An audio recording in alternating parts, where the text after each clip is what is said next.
नमस्कार साथियों, आप सभी का पुनः स्वागत है आपके अपने YouTube चैनल पर।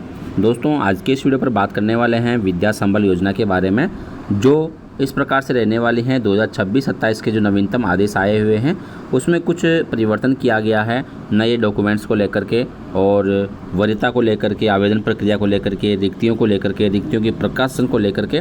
तो उसके बारे में one by one upon process के वन बाय वन इनके बारे में चर्चा करने वाले हैं। तो मैं हूं दौलत और आप देख पा रहे हो दौलत टेक्निकल यूट्यूब चैनल। साथियों, आज की इस वीडियो पर चर्चा करने वाले हैं, उससे पहले आप लोगों सभी से निवेदन रहेगा कि यदि चैनल पर नए हैं या पहली बार आप हमारा वीडियो देख रहे हैं तो प्लीज़ चैनल को सब्सक्राइब करें और घंटी के बटन को दबाकर जरूर रखें, ताकि मेरे आने वाले शिक्षा विभाग से संबंधित हर वीडियो का नोटिफिकेशन सबसे पहले आप लोगों तक पहुँच सके।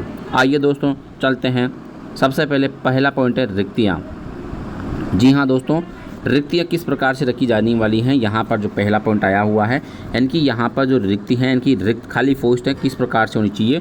खाली पोस्ट का मतलब है दोस्तों आपके जो पहली पोस्ट है, आपकी जो खाली पोस्ट है, जो पहली प्रथम व्याख्याता की जो पोस्ट है, इसका जो पहला सिस्टम रहने वाला ये रहेगा कि IFMS 3.0 पर किसी का पेमेंट नहीं उठना चाहिए।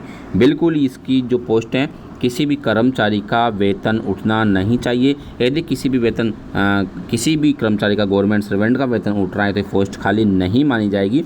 तो इसको आपको ध्यान में रखना है, ठीक है। ये विद्यालय में खाली हो सकती है, लेकिन विद्यालय से किसी भी कर्मचारी का यदि पेमेंट उठता है तो फिर ये पोस्ट खाली नहीं मानी जाएगी।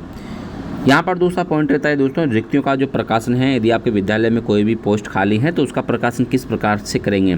तो दोस्तों, यहाँ पर राजस्थान education.gov.in की ये वेबसाइट दे रखी है, उसके माध्यम से आप अपने विद्यालयों का जो रिक्तियों का प्रकाशन है वो कर सकते हैं, और सभी को यहाँ पर आप देख सकते हैं, दे सकते हैं। तो इस प्रकार से यहाँ पर आप इसको प्रकाशन कर सकते हैं और अपने विद्यालय में इसकी स्लिप चस्पा कर सकते हैं। CBO कार्यालय, DO कार्यालय के माध्यम से इन विधियों जो रिक्तियाँ हैं उनका प्रकाशन किया जाएगा। आवेदन की प्रक्रिया क्या रहने वाली है दोस्तों, जो आवेदन का जो फॉर्मेट है वो दिया गया है विभाग के द्वारा। इस आवेदन को आपको भर करके, शपथ पत्र को भर करके विद्यालय में व्यक्ति यानी कि जो भी कार्मिक हैं, जो अभ्यर्थी हैं, वो खुद विद्यालय में उपस्थित होकर के इस आवेदन को प्रस्तुत करेंगे।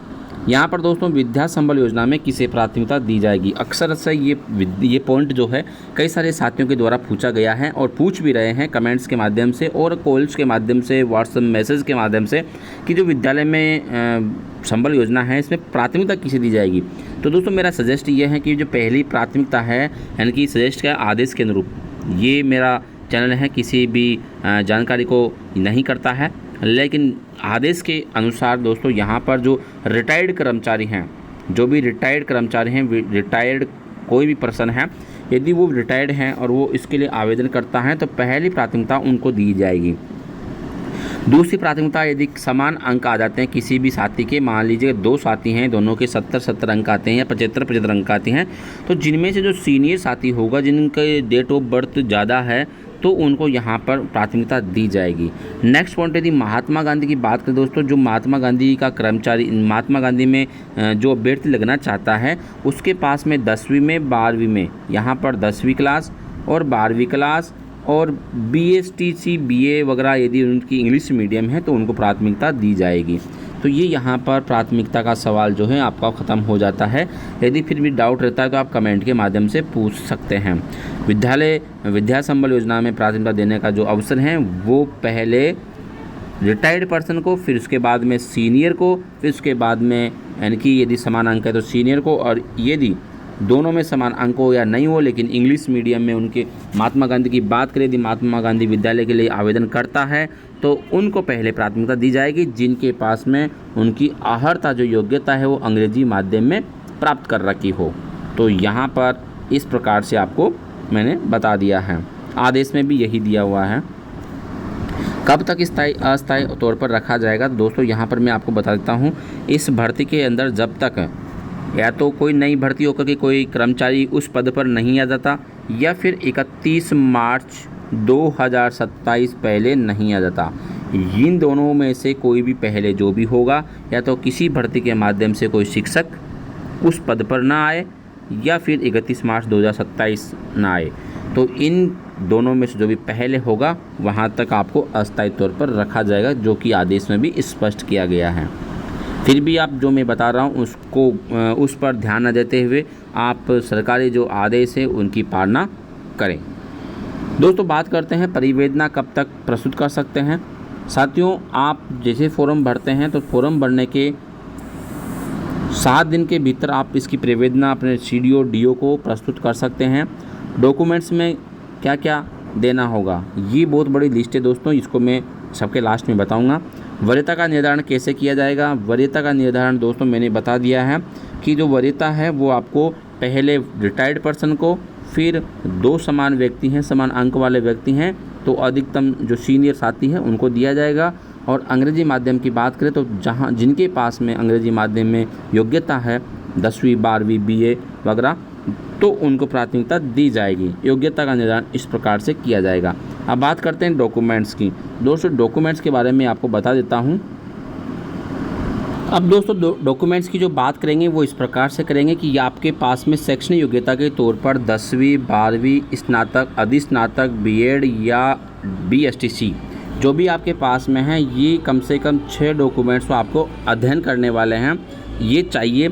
उसके बाद में यदि आपके पास में रीट की पात्रता है या उत्तीर्णता है, RTET है, यदि ये है तो 7वां डॉक्यूमेंट्स ये आपको चाहिए। ठीक है। इसके बाद में दोस्तों यदि आप कैटेगरी के अनुसार ST SC OBC में आते हैं तो आपको कैटेगरी सर्टिफिकेट भी चाहिए। विकलांग में आते हैं या फिर स्पोर्ट्स पर्सन से आते हैं, विधवा, परित्यक्ता जो भी आपके पास में, ये भी आपको यहाँ पर देना होगा। इसके बाद में दोस्तों जो आधार की फ़ोटोकॉपी है वो भी आपको यहाँ पर देनी है। सभी डॉक्यूमेंट्स आपको सेल्फ अटेस्ट करके देने हैं, ये ध्यान रखना है। मूल निवास प्रमाण यानी कि जाति, मूल और आधार। इसके बाद में दोस्तों सबसे इम्पोर्टेंट डॉक्यू जो है यहाँ पर है दो कैरेक्टर सर्टिफिकेट आपको देने होंगे जो कि किसी भी राजपत्र अधिकारी द्वारा प्रदत्त हो, यानी कि आपको उनके सील साइन करवा लेने हैं। कोई भी 2 राजपत्र अधिकारियों के द्वारा 2 कैरेक्टर सर्टिफिकेट आपके होना चाहिए। तो इस प्रकार से टोटल आपके 13 डॉक्यूमेंट्स हो जाते हैं और 13 के 13 ही डॉक्यूमेंट दोस्तों यहाँ पर आपके सामने जो है सेल्फ अटेस्टेड होने चाहिए। सबसे मेन बात दोस्तों, सबसे अलग बात जो है यहाँ पर ये है देखने को मिल जाती है कि आपके पास में डॉक्यूमेंट्स के रोड पर जो डॉक्यूमेंट्स होंगे उसमें एक डॉक्यूमेंट्स ये होना चाहिए जो कि शपथ पत्र के रूप में आपके पास होगा। यानी कि यहाँ पर शपथ पत्र है जो कि 3.5 यानी कि 3 लाइनों का, मान लीजिएगा 3.5 लाइनों का शपथ पत्र है। अभी आप सादा कागज़ में बनवाते हैं या फिर एक नोटरी के माध्यम से बनाते हैं, ये स्कूल वालों के ऊपर डिपेंड करता है। इस पर ऐसा कुछ भी लिखा हुआ नहीं है। बाकी फिर भी जो हम इसके बारे में कोई भी ऑथेंटिकेशन नहीं करना चाहते क्योंकि जो विभाग की ये जो आदेश है उसके अनुसार आपको कार्य करना होगा। स्कूल में जाकर के जो PO महोदय हैं उनसे आपको संपर्क करना है और उनके आधार पर आपको ये शपथ घोषणा पत्र जो है ये आपको बनवाना है और बनवा करके ये लास्ट अंतिम डॉक्यूमेंट जो है आपके पास होना चाहिए, क्योंकि ये इम्पोर्टेंट है। सबसे इम्पोर्टेंट डॉक्यूमेंट्स जो है वो यही है जो कि शपथ पत्र है। तो इस प्रकार से दोस्तों आपके पास में 14 डॉक्यूमेंट्स हो जाना चाहिए और इतने सारे डॉक्यूमेंट्स लेकर के आपको विद्यालय में जाना है और वहाँ पर व्यक्ति से ही आपको यानी कि वहाँ पर उपस्थित होना है। प्रारूप आपने देख ही लिया है, तो जो आप लोगों को मैंने जानकारी दी है उस जानकारी के अनुसार आपको ये कार्य कर लेना है। तो दोस्तों सभी शिक्षकों के लिए बहुत ही ज़रूरी जानकारी है। जो भी अभ्यर्थी शिक्षक बनने जा रहे हैं गेस्ट फैकल्टी के रूप में, उन सभी के लिए महत्वपूर्ण जानकारी। तो दोस्तों इसी प्रकार की जानकारी प्राप्त करने के लिए आप दौलत टेक्निकल यूट्यूब चैनल को सब्सक्राइब कीजिएगा, बेल आइकन प्रेस ज़रूर कीजिएगा ताकि मेरे आने वाले हर वीडियो का नोटिफिकेशन, हर अपडेट आप लोगों तक पहुंच सके। और अपने साथियों तक शेयर ज़रूर कीजिएगा, लाइक ज़रूर कीजिएगा, क्योंकि आप लोगों के लिए इस प्रकार की वीडियो बनाने में बहुत मेहनत लगती है, बहुत सारा टाइम खर्च होता है। तो इतना सा मोटिवेट तो आप लोग हमें दे ही सकते हैं। शिक्षा के क्षेत्र में नए अवसर, नई उम्मीदों के साथ में आज के लिए इतना ही। फिर मिलते हैं नेक्स्ट वीडियो में न्यू अपडेट के साथ। Thank you for watching my video.